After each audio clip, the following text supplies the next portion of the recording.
Welcome to DETV Every Woman. I am special guest Nicole Poore, State Senator of the 12th District, and I am here with one of my favorite friends, Marcus Henry.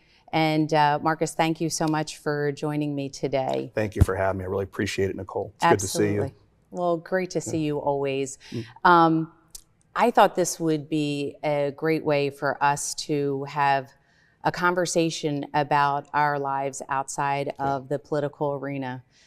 There's so much that I think people don't know about you and about me, and the life that we live, and just having the opportunity to be able to talk about it, but also more importantly, to be able to share, the resources that are out there and how to reach us and how we can help make a difference for those that might find themselves in the same position that we're in today.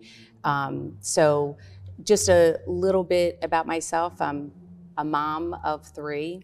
My son Nicholas is 25 years old. He was diagnosed with cerebral palsy 28 days after birth. And that was a very hard journey for my husband and I. And there are a lot of ups and downs in those first 24 hours. And even now, 25 years later, some days can be a little more challenging than others. But God blessed us with fertility, curing infertility. And we had a little girl 13 months later, and then continued on to have another baby. And our son Luke is 19. And so I feel very blessed to be able to live in the world of disabilities, but also in the typical world, and get to experience everything through the eyes of my children. So Marcus, tell us a little bit about you and your family. Sure, and Nicole, thank you for sharing. I've been happily married to my wife, Diliana, for 22 years, and we have 2 beautiful children. My daughter, Gabriella, who's now 19, a sophomore in college, and our beautiful son, Alexander, who's 16. Our journey started actually when Alex was 2.5, and he was a normal child up to about 2.5 in terms of his speech, his behaviors. But we saw a regression happen when he was 2.5, not engaging. His speech just stopped. And so the teachers at the preschool kind of brought it to our attention, and so we had him diagnosed. He was diagnosed with autism, and that kind of started our journey till now in dealing with Alex and our whole family. But it's been quite a journey, to say the least, as you understand. Oh, absolutely. And 14 years ago, it was a different world. Certainly was. The thing for us is the resources that we have, fortunately here in Delaware, were not there 14 years ago. Right. And so the diagnosis is one thing, but to get Alex and these other kids the supportive services that just weren't there, unfortunately. We were traveling out of state a lot of times to get the services for Alex. And it was difficult. I mean, I was working full-time in government. My wife was working full-time in banking. Right. And it was difficult professionally on us as well as personally. But we persevered, obviously. And it really does take a village to be able to get through some of the trials that we've experienced. For my husband and I, my parents and his parents were the main supporters for us. Like you, I traveled all over the United States in healthcare. I never expected my worlds to intersect. That's right. Right? My professional world became my personal world, which in some regards was magnificent because I knew the type of physical therapy we needed. I knew occupational therapy. I knew speech language pathology, and I needed to apply it into our own home. But I also wanted to be just the mom. I wanted to be able to rock Nicholas, and I wanted to be able to see him grow and just do the things that my typical children were doing, but understand that life would be completely different for us. So I have a question for you. Tell me, the day, the moment, the time that you found out the diagnosis came, what was the first? I don't remember the day or time, but I obviously remember the moment. It was devastating. It was just devastating. And you go through these stages of grief and anguish with this. And it's initially for me, and I know for my wife, it was just hard to accept. It must be something else. the diagnosis can't be correct, you know. And like a lot of families, we looked at all the preventative measures or resources out there. Some of it, I have to say, is quack science in terms of how you deal with these kids, but we did all of those things, nothing to the detriment of Alex's health. Right. But, and we were fortunate we had the resources to do a lot of research and outreach in some of these programs. But it takes time, and I know you know this, takes time to have that realization that, you know, my son is autistic, my son needs services, and it's going to be a lifelong struggle for these services. That takes time. And my first advice to folks is take time for yourself, have that self-realization, and also have time to grieve personally. Grieve, as you know, grieve. Yes. Grieve the loss of what you think life is supposed to be like. That's right. And this goes across the board. It doesn't happen just because it's a child, right? It happens when you have a parent who's failing. It happens when you have a significant other that might be diagnosed with a terminal illness. All of those things lead you down a different road, and it certainly makes us stronger. I often say, you know, I don't know that I have any tears left. I don't know that I have time for tears. But I know also that I need to at times. But going back to that day, or even just reflecting it, for me, when I often describe it like, you know how you take a picture and you do put it on panoramic, and you can only see this small little piece, but everything else is blurry in the background. That's what it was like for me when the doctors were walking towards me. I knew at the very base of my gut that something was different. That I knew the news that I was getting that particular day wasn't about going home, but going home and what my life was going to look like. I remember nurses crying because my husband and I had become so friendly with the staff at Christiana Care. They had taken such great care of Nicholas.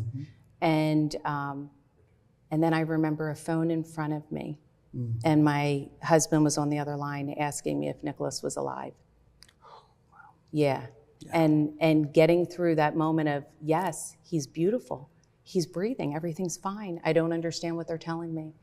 So those moments for me are just embedded in my mind, in my soul.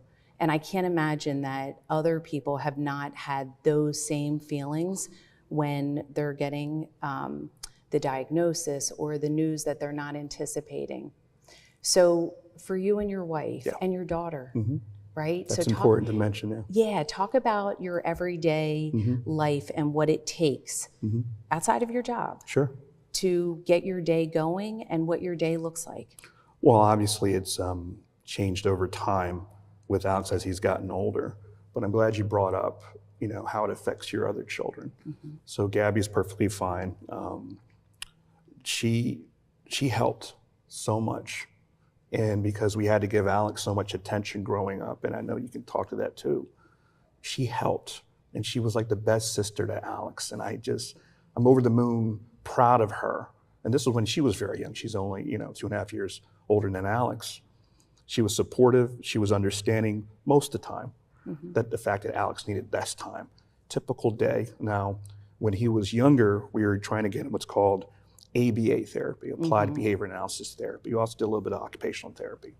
At that time, there was not that level of service available here in Delaware, so we were driving every morning to a provider up in Pennsylvania, early morning, and even coming back and then doing afternoon services for Alex. Very disruptive for our professional careers. We had to do that. The other challenge in that, though, is insurance, as you well know. Private insurance a lot of times won't cover these things, and we could talk about that later. I was so fortunate, this bears mentioning, that I worked in government. And government, and with working in Newcastle County at that time, was self-insured. So they could go ahead and cover the services that Alex needed. That was critical to me because the cost annually is over $40,000 a year to get these services for Alex. So we did early intervention. We did all these programs with Alex. He's doing well. He's nonverbal, by the way. He's nonverbal. So that's a challenge. So for us, I mean, honestly, we take everything to this day, we take it day by day. Yeah. We take it day by day, and we Yeah. celebrate the little successes. Yeah. And don't get too discouraged with the little setbacks that happen. Yeah. You know. Yeah. And the number one thing for us is Alex happy? Yeah. Is he happy? Mm-hmm. Right. Absolutely. Mm-hmm. It's, you saying that you take it day by day, I Mm-hmm. can't agree more, right? Yeah. So but I don't do a lot of planning. Right. My planning is for the day, getting through the Well day. said. Well said. But yet my other two children, Mm-hmm. I'm planning in my mind weddings, which I'm sure my daughter's going to appreciate me saying. I'm Mm-hmm. planning college graduations for my son, and just all of those things. But I live day to day, like many of my friends in the disability world, of what's the next thing to come. Yeah. And, when you talked about working in government, when we had Nicholas, and I've shared this story before, I carried the healthcare insurance. Yeah. But now I'm down and out. I'm hospitalized for more than a month in a position called Trendelenburg to keep the pregnancy, which is upside down. Yeah. So for all of our viewers out there, I hate to ask you to think about this or have a visual, but everything you do standing up, I had to do laying upside down in order to keep the pregnancy. And so there's a little bit of guilt of being relieved when we finally had Nicholas and thinking, okay, now I can get on my feet and I can solve any problem. I just wasn't anticipating that the problems would still come layered in a way that we weren't prepared for. But for many months, not being able to return to work because we were in intense therapies. We were being followed by Child Watch, thank goodness for Child Watch in the state of Delaware. Very great program. Absolutely. It really is. Yeah. They were phenomenal. Our case manager to this day just was outstanding. Good. And so, but how were we going to make it? It was either paying the mortgage or paying Cobra. And so, we made a lot of hard decisions back then of just survival. We were down to one car. My dad spent a lot of time transferring us to wherever we needed to be. And so they were the days that made us who we are today. And I'm very fortunate for my husband because, like you, he has been a fabulous partner. And whereas a lot of families, this does not. Can I say something about that? And that's such a really important point, Nicole, that we, among a lot of things that we have in common. Your partner, your husband, your wife, your partner, you have to be on the same page with this thing. You have to be on the same page. And that's easier said than done, right? Yep. And the fact that your husband and you, it's a partnership basically, day in and day out.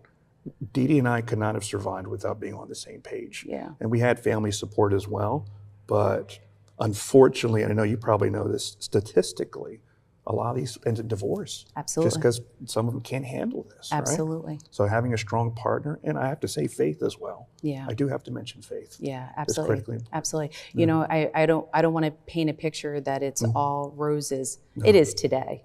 Yeah, I'm sure it is. We're going to be celebrating 29 years of marriage. So it's roses today. Yeah, roses today. But again, with children, and everybody knows this, whether it's typical or you have a child with disabilities, there's always those stress points. That's right. But back then, I was I don't know that another partner would have stuck it out because me being me, I was like, we need more physical therapy. We need more supports. I can still remember, which is how I ended up in the Senate, meeting my representative, Speaker Longhurst, at a little kids party. And the only thing she saw was my son. Right? Forget the rest of us. And she wanted to know who Nicholas belonged to. And, because he was just sitting there while the other kids were running around. And as it turned out, her niece, Megan, who is now since passed, was very similar to Nicholas. And so she was just drawn to him. And it was, once I realized who my rep was, I was like, oh, I need your help. There you go. I need you to get me this, and I need you to get me that. And for a while there, she said, I think I just work for you. I actually have a whole district. But you know what, though? It is probably, I guess that's the way where God led us to where we're supposed to be That's right. today, and being able to share our stories, Yeah. but also being able to say that, listen, not everything is great. However, every day is that we are focused on making a difference, and not just for ourselves, but That's for right. other individuals out there. Oftentimes, and I'm sure in your roles and in the role that you're going to have soon, you will, the amount of calls that we get about like, hey, how do I do this? Or how do I find out about Medicaid? Medicaid, for me, has been a lifesaver. Me too. Yeah. Me too. Yeah. Because again, when we didn't have insurance, we were COBRAing, and they said, oh no, Nicholas, because of his disability, will be entitled to Medicaid. I was like, okay, tell me what that means. Tell me, does that offer me anything else? And through the years, we've been really supported by our MCOs. Of course, there's still more to do, but the fact that we have some options and that we can have conversations with them. I just recently did a task force, and I did not have the MCOs, right? So our MCOs are— That's managed care. Yes, managed care, and it's your Highmark, it's your AmeriHealth, it's your Centene, and they're the ones that provide the case managers and the supports that you need inside your home, and also externally. But I'd had this task force, and we were talking about parent care, we're talking about personal care attendants, people needing other supports. Respite. Respite is critical. Right? Yeah. Respite, yeah, absolutely. And we'll get to that. Yes, we will. But I didn't have them on the task force, right? How did I forget that? How did I not have them listed? You had a lot on your plate, by the way. They all showed up. Yeah. All three of them. And you know what? They represent different folks for different reasons. But I have to say that I was so pleased with the amount of help and support that they gave. So how do people know to call us, right? Not just about drainage, not just about land use, not just about legislation, but real day-to-day survival help. Yeah, I mean, there's so much different resources out there for these folks, right? And navigating that's difficult. Dealing in the autism world, the first thing I recommend, is obviously early diagnosis for these kids. And that opens up the world of opportunities for these kids, right? Absolutely. And understand there's two different diagnoses. There's the one you get at school, an educational diagnosis with ASD, and there's the medical diagnosis. Both offer up potential services for these kids as they matriculate in school, but also with the medical diagnosis, unlocks those services, both with managed care and Medicaid for these things. And that's changed and evolved over the years, thanks to some of your good work, by the way. And that's critically important. The first thing is the diagnosis. That's the critical thing, to understand where your child is on the spectrum. And that can be difficult in terms of the delays sometimes in getting that diagnosis. So please get an appointment as soon as possible. I do have to mention that because of Alex and because of what my wife dealt with, we did start this healthcare practice. Great, okay. We have a healthcare practice called Bright Bloom Centers, where we provide these clinical support services for children with autism, focused on what's called applied behavior analysis, clinical support therapy for these kids. We started that because of Alex being frustrated with those services.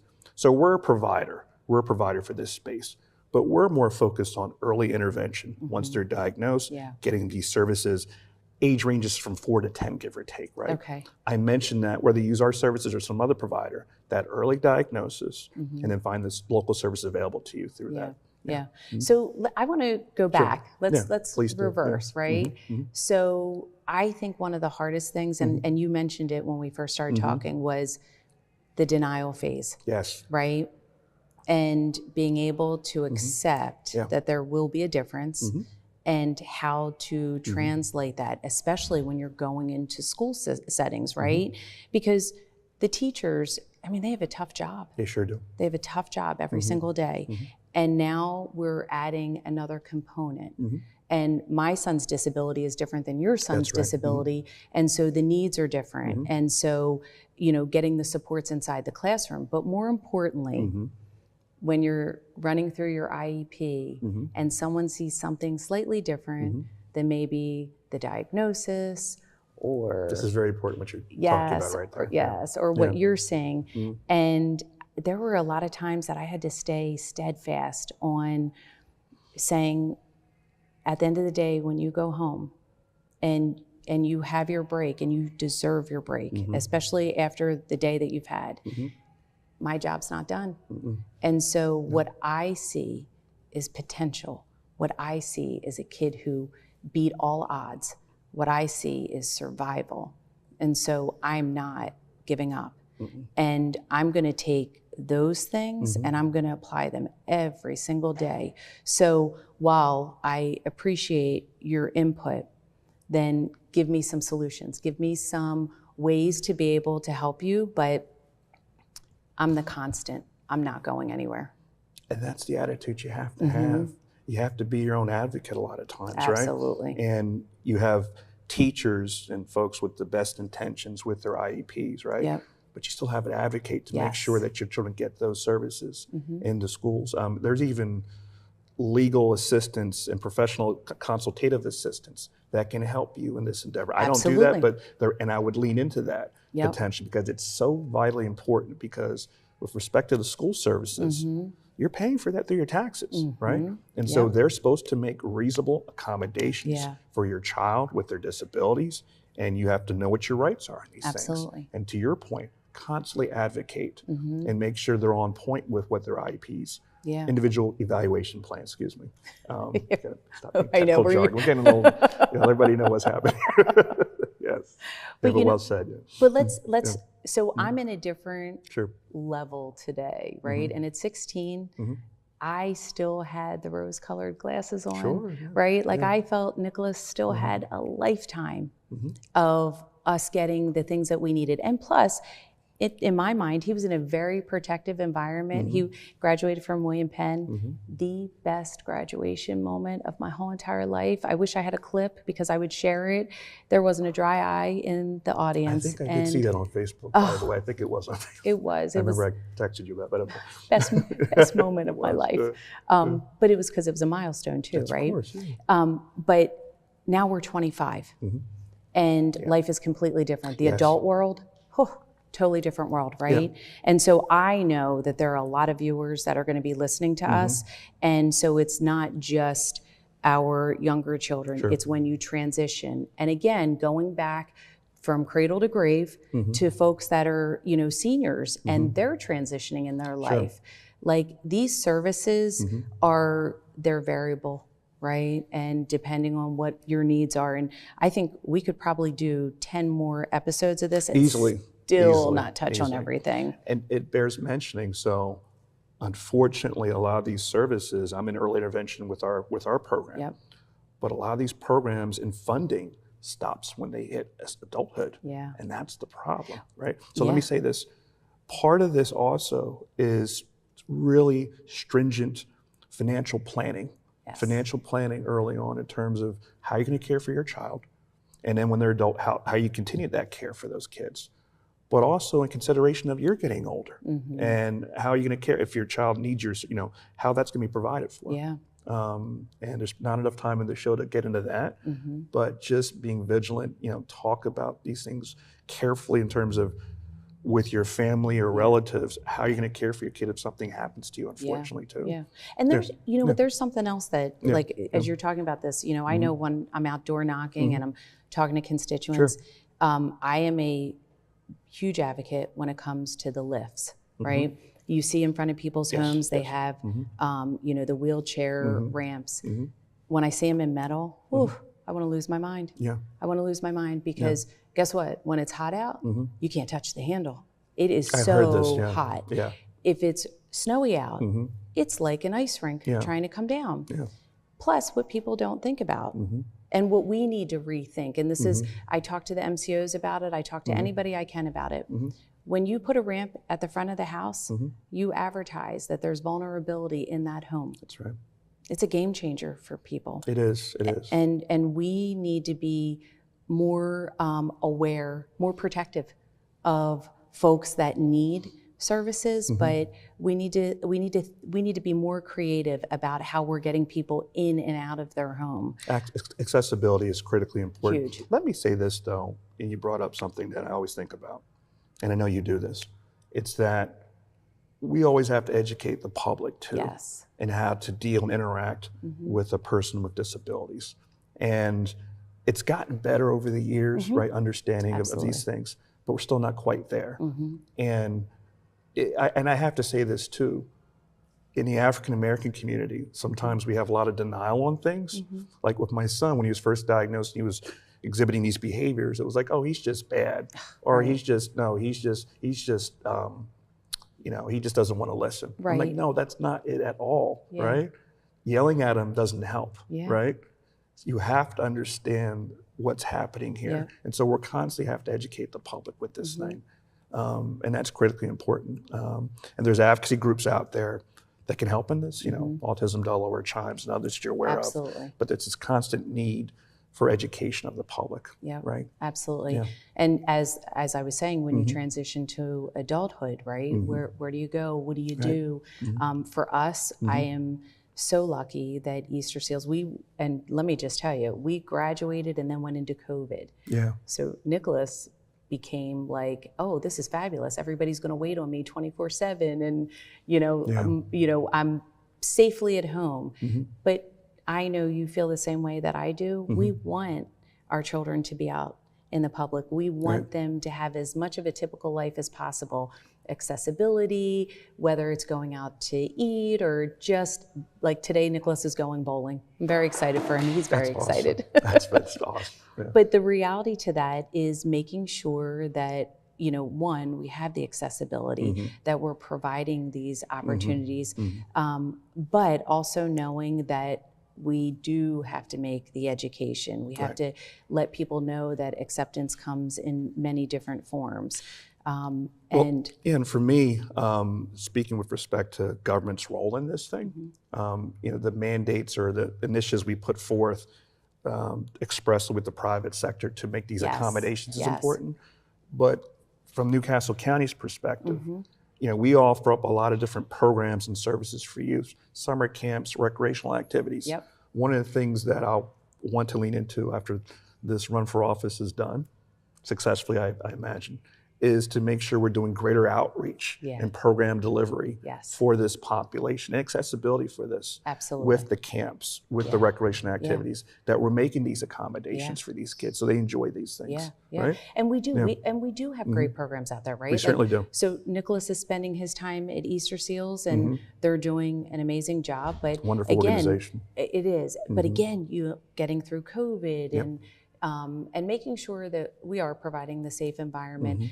I can't wait to work with you, and you know, I know we personally have these conversations, but I'm so glad that we are sharing who we are and what we do every day and what we want to do for the public, but more importantly, making sure that people know that we're accessible. That's right. So when they call us and they say, you know, my mom had a stroke and I don't know what to do and I don't know the services she's eligible for, that we can guide them. We can say, sure, you know, let's talk about the Medicaid avenue. Let's talk about, you know, services that you might need in your home. And do you need some accessibility in your home? What does that look like for you? Because I am a true person that believes like Nicholas will be with me forever and ever. I feel the same way about Al. No place for him. However, everybody has to choose the journey for them and their loved one that best fits their life and their needs.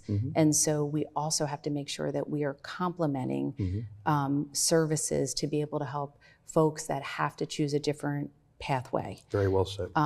Absolutely. It's, you know, it's probably one of the hardest things. It's different than sending your child off to college. Right. But at the same time, again, I keep repeating the cradle to grave because while our lives started in this world because we had a child, there are other people that have not needed to access healthcare, have not needed support groups or outside services, and something changed whether it be an accident, Right. whether it be a traumatic event because of a healthcare situation. It's game changing for It people. is game changing, yeah. Mm-hmm. And I have to say it again, when folks offer help, family or friends, Yeah. take it. Take it. Oh, Please yeah. take that Yeah. help, right? Absolutely. And we referenced respite care earlier. Mm-hmm. Respite, there's programs out there that, it can be an arduous process in terms of applying, Yep. but it's such a life-saving initiative to give parents a few hours, a break Yeah. to just live their lives and take advantage of that. But when family offers up help, take it, please. And take time for yourself. Yeah. Take time for yourself till you have to do that, because you have to be mentally strong and well. Absolutely. And with your husband and with my wife and your other family members, Yeah. to have that time as well. Absolutely. Right? It is, there's definitely, I think sometimes it's hard for us, right? It is hard for us, I can tell it. Yeah, hard to same way. turn it off. Yeah. Because it's who we are, but at the same time, I just know that life is good the way it is. It's just a different type of life than maybe I originally thought, 30 years ago, for sure. I do have to say this, and this is the God's honest truth. Because of Alex and the things we go through, it's made my wife and I better people. Yeah. More thoughtful. Absolutely. A little less selfish. Yeah. A little more caring. And it's definitely made me a better government official. Yeah, absolutely. It really has. And I think it's obvious for you too. Yeah, I like I said, when my professional world became my personal life, but I will say, the boy that I married at 21 and a half, to the man that he is today, there's just, I watch him lift Nicholas, I watch him, and my husband, which a lot of people don't know, but shortly after I got elected, my husband got diagnosed with cancer. And so we really were fighting many different battles at that point in time. And you know what? He just was like, I'm going to be fine. We're going to be fine. And having that attitude, that willpower to push through. And today, like I said, it's nothing. He will lift Nicholas, he'll move him. When I say, I don't know if we can do this, he says, we can do it. We can do it. We'll get it done. Yeah. And it's such a relief having that, that type of support, to know that there's nothing outside of our reach. Might take a little bit of extra work, but it's good. It is definitely good. So By the way, that's remarkable. Yeah, you guys are remarkable. You know what, he is. That is. I'm lucky. You are. I'm lucky. He's lucky too. Well, what I want to say is that I appreciate that you decided to take the time to come talk about this, and Thank you. I appreciate how authentic you were, because one of my biggest questions was wanting to hear from you the moment that you found out and how it made you feel. And I think it's important for other folks to know that, because women, we talk about things, right? We want you to understand how we're feeling. Yes. And I think oftentimes, coming from a man, right, we want you to be strong, and we want you to be vulnerable, but we can't have you be too vulnerable because we need your strength. So I appreciate, how you explained those few minutes, that early time, but also just the perseverance of where you indeed are today in getting this done. And I'm glad you said that too, because I have had to be strong, but my wife is very strong as well. And that's that partnership that we're talking about, because, and this, there are those good days and there's bad days, and there's just bad times sometimes. And sometimes you need to pick each other up, right? Sometimes you have a bad day, or she does, and we pick each other up. Yeah, absolutely, absolutely. And you touched on also, just the other kids, right? Like we kind of brushed through that. Yeah. But that's a whole nother I was just talking to somebody the other day who has a set of twins. And she was saying how the one twin has disabilities and the other twin does not, and how she has them separated. And the one twin just recently said, no, I want to be with my brother. And she said, we've opted not to, because as they're getting older, he wants to be the protector. And so she said, we just want to make sure that we are giving him his space. And I think that that is important. So Marcus, talk to me about, you know, we started to touch on this about, you know, our typical kids versus our children with disabilities. Tell me how that works in your household. So my daughter Gabriella is 2.5 years older than Alex. He's 16, she's 19. So growing up, it was important that we gave Gabby her time as well. You know, her sports events, her academic endeavors. It was very important for us. You know, her birthday parties, her friends over, spending the night, and teenage girls, as you know, are something, right? But she's such that, and I'm so proud of her. Just the way she takes care of her brother, and just mindful of him, because it's tough. It's tough. And I have to say this too, please take advantage, families, your kids, of counseling opportunities. When you need that. Mental health is critically important, and we need our supports too, not just in dealing with our disabled children. And so, you know, with my wife and I and Gabby, you know, we always had that available. But Gabby had a really, I think, wonderful life. She's so good to Alex. She's doing very well in college right now. But long term, I do want to make sure that that goes to the financial planning we talked about earlier, that I don't want Gabby to feel obligated that she's going to be responsible for Alex. God forbid something happens to us in the future. I mean, but she wants to anyway. But that's why this financial planning is so critically important for us. But the dynamic with Gabby and Alex has been a godsend for us in so many ways. I'm so proud of her. And the rest of my family too. My mother, my brother, her, you know, their cousins. They all chip in and support. You know, his cousin Miles watches him on the weekends, does respite care with him. Family steps in and helps. I mean, that's why it's, when I said earlier, when they offer help, take it. And they're happy to.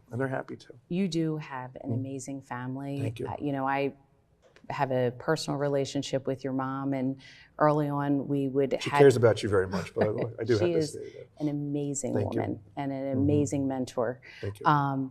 But early on we would have conversations, and she would ask me from the grandparent perspective versus the parent perspective. And I would tell her, we don't survive without you. We don't survive without just the little things that our parents can provide during some of the toughest times. It's a safety net for us. And so, but she is a very unique and amazing woman. And, you know, when you talk about making sure that Gabriella has everything that she needs and the supports and the opportunity of counseling, I think that's one of the things that has also changed in years, right? Much better, much better. It wasn't there before. Absolutely. And insurance recognizes this now too. So insurance will cover a lot of this in terms of family support counseling and individual support counseling as it relates to kids with disabilities, people with disabilities. And the legislature, with literally the Speaker Longhurst, was emphatic over the last couple of years of making sure that we put counseling inside the schools, right? Thank you for that, by the way. Thank you and Speaker Longhurst. Well, you know what? It was the senators, the representatives, but, you know, Val definitely had the foresight, of course, living in this world as well. But the fact that we are doing that and being able to talk about it, because, you know, as I was raising Nicholas, you didn't talk about that part of it because you had to stay strong. And you had to teach your children how to be strong and get through some of these things and also navigate the outside world. Right? And so, and the acceptance of your sibling, like you said, the birthday parties, when you have kids at the house and then you have the child in the wheelchair, that's just, something's a little different here. It's all of those things, but you guys have done an amazing job. Thank you. And I think collectively, I think our state is doing better. Again, let me make no mistake in saying this, we have so much more work to do. But we've made a lot of progress over the years. And we talk about respite care, we talk about managed care in Delaware being able to cover these services medically. Other states don't have that. Other states, that's not available. So kudos to Delaware, but to your point, we can always do better and continue to evolve Yep. As a state Yeah. in these types of coverages. Yeah. But Delaware doing pretty good so far. Absolutely. I've worked with some really great people across the state, and also just talking to people about the needs. And you know, we have a population. Our population is growing. It sure is. Our retirees are growing in the state of Delaware. One of the fastest growing segments of the population, the senior population. Absolutely, absolutely. So we're going to see a lot of changes, I think, in the coming years. And I know with your leadership and with other leadership in the state of Delaware, we're going to do just fine. So I totally agree. Yeah. So thank you so much for spending time with me, my dear friend. and you know, just talking about your story and let me share mine. And hopefully we've made a difference to anyone out there that needs supports. Please know that Marcus and I are here for you. And there are so many resources that you can tap into, and we would be happy to share them with you. Thank you.